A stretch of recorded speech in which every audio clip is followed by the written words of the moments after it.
श्री सच्चिदानंद सद्गुरु साईनाथ महाराज की जय। सदा निम्बवृक्षस्य मूलाधिवासात् सुधाश्राविणं तेक्तमप्यप्रियन्तं तरुं कल्पवृक्षाधिकं साधयन्तं नमामीश्वरं सद्गुरुं साईनाथं। ಶ್ರೀ ಸಾಯಿ ಸಂದೇಶ. ನಿನ್ನ ಮನಸ್ಸು ನಿರ್ಮಲವಾಗಿದ್ದರೆ ಅದೇ ಪ್ರಾಜ್ಞ ಅಥವಾ ಪರಮಾತ್ಮ. ನಿನ್ನಲ್ಲಿ ಮನೋಬುದ್ಧಿದತ್ತ ಅಹಂಕಾರಗಳಿವೆ. ಈ 4 ಗುಣಗಳ ಕ್ರಿಯೆಯೇ ಜೀವ. ಜೀವವು ಮಾಯೆಯಿಂದ ಆವರಿಸಿದ್ದರೂ ಜೀವವು ಹೃದಯ ಕಮಲದಲ್ಲಿ ಸ್ಥಾನ ಸೆಳೆದಿರುವುದರಿಂದ ಅದೇ ಕ್ರಿಯೆಗೆ ಸ್ಥಿರ.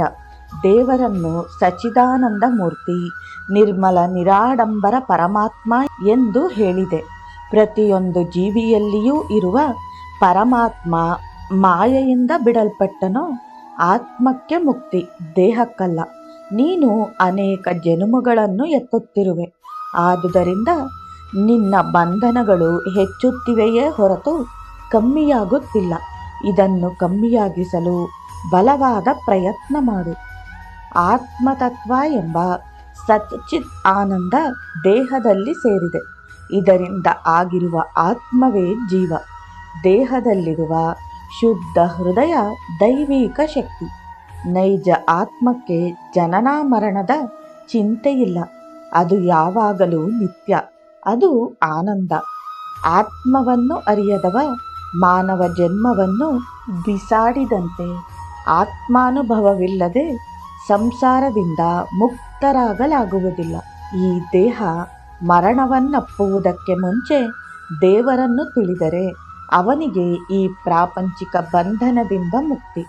ಅದಾಗದಿದ್ದಲ್ಲಿ ಅವನು ಪದೇ ಪದೇ ಜನ್ಮ ತಾಳುತ್ತಲೇ ಇರಬೇಕು.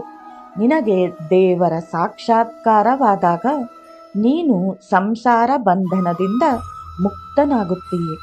ಆತ್ಮದ ಸ್ವರೂಪವನ್ನು ನಿನ್ನನ್ನೇ ನೀನು ಕನ್ನಡಿಯಲ್ಲಿ ನೋಡಿಕೊಂಡ ಹಾಗೆ ಕಾಣಬಹುದು. ಅವನು ತನ್ನ ಆತ್ಮವನ್ನು ಕಂಡಲ್ಲಿ ಪ್ರಶ್ನಿಸಬೇಕು.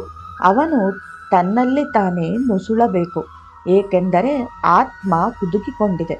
ಆತ್ಮವೇ ಆತ್ಮಕ್ಕೆ ಧ್ಯೇಯ.